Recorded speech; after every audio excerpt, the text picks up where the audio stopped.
Africa के मैदानों में एक कमाल का नजारा दिखता है। जेब्रा का एक झुंड। इन जानवरों को तुरंत पहचाना जा सकता है। इनकी काली और सफेद धारियां हर एक जानवर के लिए अलग होती हैं। किसी भी दो जेब्रा के धारियां एक जैसे नहीं होते, ये बिल्कुल उंगलियों के निशान जैसे होते हैं। जेब्रा बहुत मिलनसार जानवर होते हैं जो झुंड में रहते हैं। इनके धारियां इन्हें एक दूसरे को पहचानने में मदद करते होंगे। जरा सोचो, एक झुंड जा रहा है, ये धारियां शिकारियों को भ्रमित कर सकते हैं। इससे किसी एक जेब्रा को पकड़ना मुश्किल हो सकता है, लेकिन इन धारियों का असली कारण अभी भी पता नहीं है। कुछ वैज्ञानिकों का मानना है कि ये तापमान नियंत्रित करने में मदद करते हैं। दूसरों का कहना है कि ये उन्हें मक्खियों से बचाते हैं। कारण जो भी हो, जेब्रा की धारियां कुदरत का एक करिश्मा है। ये धारियां सदियों से इंसानों को आकर्षित करते रही हैं। ये अफ्रीकी सवाना के प्रतीक हैं। आइए इन धारीदार अजूबों की दुनिया में और गहराई से उतरते हैं। जेब्रा की 3 अलग अलग प्रजातियां होती हैं। हर एक की अपनी खासियतें और रहने की जगह की पसंद होती है। प्लेन्स जेब्रा सबसे आम प्रकार का जेब्रा है। ये पूर्वी और दक्षिणी अफ्रीका के घास के मैदानों में घूमते हैं। इन जेब्रा के पैरों तक चौड़ी धारियां होती हैं। माउंटेन जेब्रा दक्षिण पश्चिमी अफ्रीका के पहाड़ी इलाकों में रहना पसंद करते हैं। इनकी धारियां प्लेन्स जेब्रा से पतली होती हैं। इनके ठुड्डी के नीचे एक खास तरह की त्वचा होती है जिसे ड्यूलैप कहते हैं। ग्रेवी का जेब्रा तीनों प्रजातियों में सबसे बड़ा होता है। ये केन्या और इथियोपिया के सूखे घास के मैदानों में रहते हैं। इन जेब्रा की बहुत पतली पास पास धारियां होती हैं। बाकी दोनों प्रजातियों के विपरीत इनका पेट सफेद होता है। जेब्रा की धारियों ने वैज्ञानिकों को सालों से उलझा कर रखा है। कई सिद्धांत दिए गए हैं, लेकिन कोई एक व्याख्या सबको मंजूर नहीं है। एक प्रमुख सिद्धांत कहता है कि धारियां शिकारियों को भ्रमित करती हैं। शेर और दूसरे बड़े बिल्ली जैसे जानवर शिकार करने के लिए अपनी नजर पर निर्भर करते हैं। धारियों के कारण उनके लिए दूरी और गति का अंदाजा लगाना मुश्किल हो सकता है। यह भ्रम जेब्रा को हमले से बचने में मदद कर सकता है। एक और सिद्धांत कहता है कि धारियां जेब्रा को अपने शरीर का तापमान नियंत्रित करने में मदद करती हैं। काली धारियां गर्मी सोखती हैं, जबकि सफेद धारियां उसे परावर्तित करती हैं। तापमान में इस अंतर से जेब्रा के शरीर के चारों ओर छोटी छोटी हवा की धाराएं बन सकती हैं। इससे उन्हें तेज धूप में ठंडा रहने में मदद मिलती है। जेब्रा बहुत मिलनसार जानवर होते हैं जो झुंड में रहते हैं। इन झुंडों में कुछ जानवरों से लेकर कई सौ जानवर तक हो सकते हैं। झुंड में रहने के कई फायदे हैं। इससे संख्या में सुरक्षा मिलती है, शिकार होने का खतरा कम होता है और खाना पानी ढूंढना आसान होता है। एक झुंड के अंदर जेब्रा की एक जटिल सामाजिक संरचना होती है। एक नर जेब्रा झुंड का नेतृत्व करता है और मादाओं और उनके बच्चों की रक्षा करता है। मादा जेब्रा एक दूसरे के साथ मजबूत बंधन बनाती हैं और अक्सर जीवन भर साथ रहती हैं। जेब्रा कई तरह की आवाजें निकालकर एक दूसरे से बात करते हैं।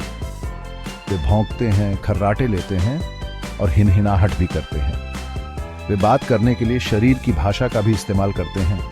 उदाहरण के लिए, जब वे गुस्से में होते हैं या उन्हें खतरा महसूस होता है तो वे अपने कान पीछे कर लेते हैं।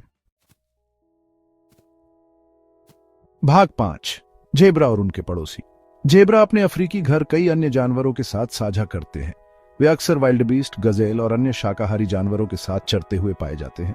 इस तरह एक साथ चरने से सभी जानवरों को फायदा होता है।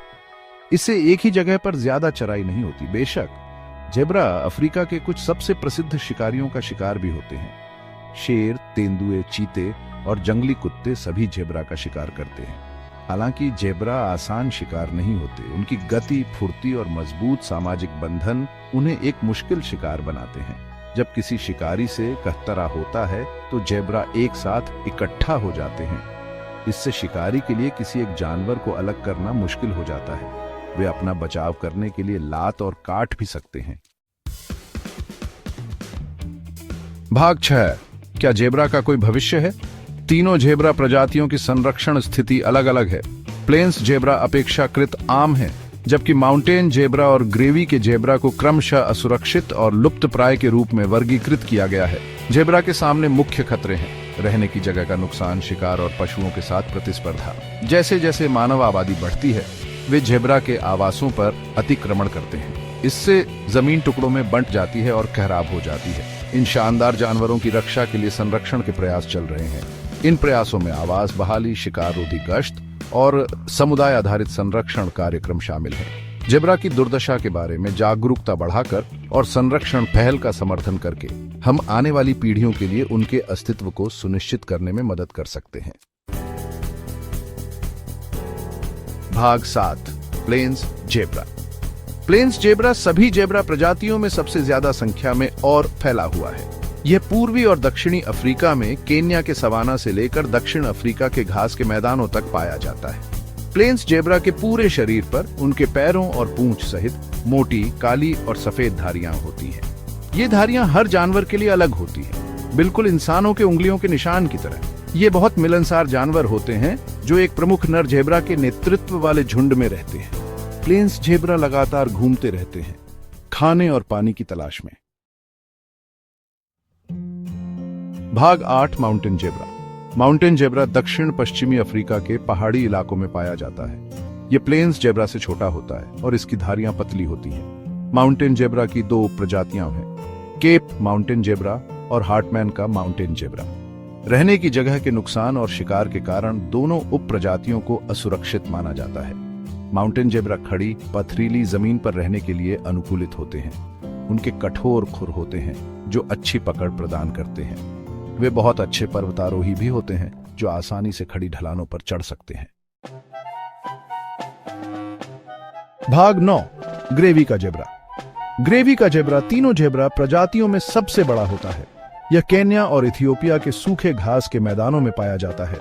इसकी खासियत है पतली पास पास धारियां और एक सफेद पेट।